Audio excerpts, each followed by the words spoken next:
ايه الفروقات الجوهريه ما بين الداينامو والنافيزوركس؟ لا، الداينامو ده حاجه والنافيزوركس ده حاجه ثالثه خالص. يعني الداينامو هو برنامج لكسر مشاكل. هو برضو سؤال حلو.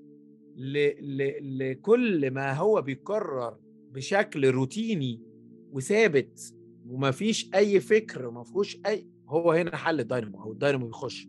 يعني انا عندي عايز اعدل في 1000 باب في المشروع،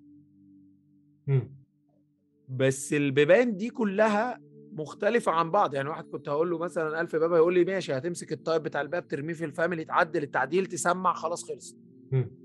لا، أنا عندي 1000 تايب في المشروع، فأنا عايز ال1000 تايب دول كلهم ينزل عليهم فاميلي مثلا معينة بشكل معين، حاجة جديدة. فممكن أنا في الداينامو أسحب ال1000 تايب دول وأقول له ضيف لي على ال1000 تايب دول دي،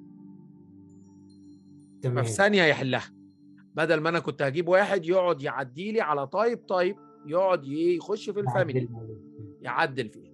يعني الفاميلي سريعه وبتوفر، الداينامو اسرع وبيوفر. كل ما هو ريبيتيتيف تاسك، كل ما هو تاسك متكرر وثابت وليه مديوله ثابته وقادر تفكر له في حل بالبرمجه، هنا يجي دور الداينامو. تمام. يعني احنا كنا يمكن في مشروع لسه ده من اسبوع فات، كان المشروع جاي مرسوم كاميرات كلها 2 دي خطوط،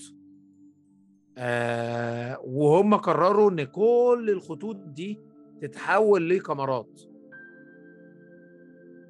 فكان الحل ايه في وسط طبعا زحمه المشروع بطريقه غير عاديه؟ فكان الحل ايه؟ ان احنا نعمل سيلكت لكل الخطوط دي مره واحده ونقول للداينامو حولها لنا. يعني بص انا بقول له ايه، حول لي كل الخطوط دي لكاميرات. طب هو ايوه، البروجرس الطبيعي كان ايه؟ انا اخش ارسمهم بقى بايدي، بلان خط بلان خط واخش بقى. خط وهتعدي على كل خط تعمل بيك لاين بيك لاين بيك ايوه. لاين، صح؟ تخيل بقى انت عندك، انا عايز اقول لكم ان احنا كان عندنا فوق ال 4000 كاميرا. تمام. معلش يا هندسة، عيد الموضوع تاني، معلش. تاني، احنا كان في المشروع عندنا حوالي 9 ادوار. كان مرسوم كل الخطوط، كان لسه الديزاينر بيحاولوا يستقروا على الديزاين بتاع الكاميرات. كانت كلها خطوط لاينز مرسومه، لاينز مش مرسومه اصلا قمر تمام. فعلي.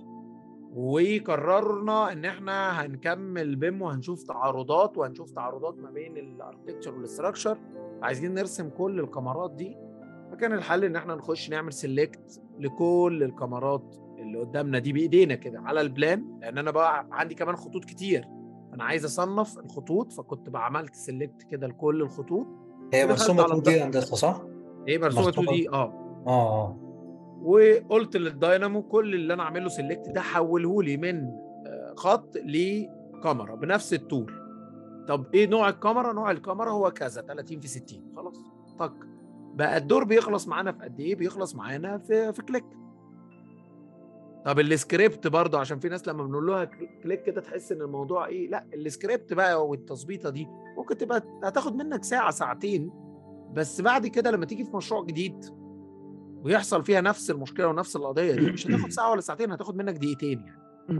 هي دي اللعبه يعني. زي الفاميلي كده، قعدت ساعه ساعتين عملت فاميلي، جيت في مشروع بعده خلاص بقت معايا على طول.